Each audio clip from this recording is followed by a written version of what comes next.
Alhamdoulilah TV.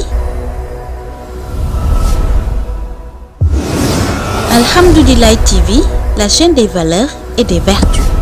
Abu Umaama moo ne dañoo laajoon yonent bi ne ko gan ñaan la yàlla di gën a gaaw a nangu mu ne ñaan guñ ko ñaan ca mujj guddi ga ak ñaan guñ ko ñaan moom yàlla ci gannaaw bañ joxee jullit farata ba sëlmal.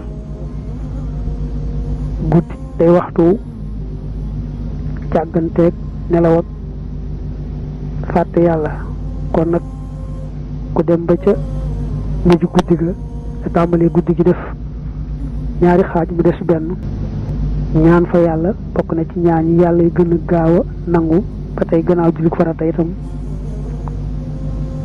ñaan nga bokk na ci yàlla yi gën a gaaw a nangu. dafa am nag saraa yu wax naa dubura salawaatil maktubaat yi dafa jublu bam tolloo ca mujjug julli ga niki ci taaya ja te àggagul ci sëlmal te gannaaw bu sëlmalee moom fa iza qadaytumu salaata fadkurullaha qiyaaman wa qu'udan gannaaw bu noppee julli ga moom sikkar rek lañ ko fa digal waaye wax ji gën a wóor daa mel ni mooy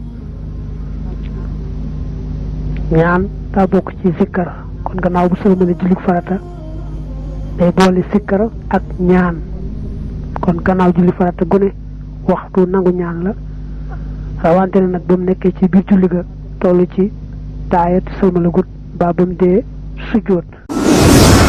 Alhamdoulilah TV.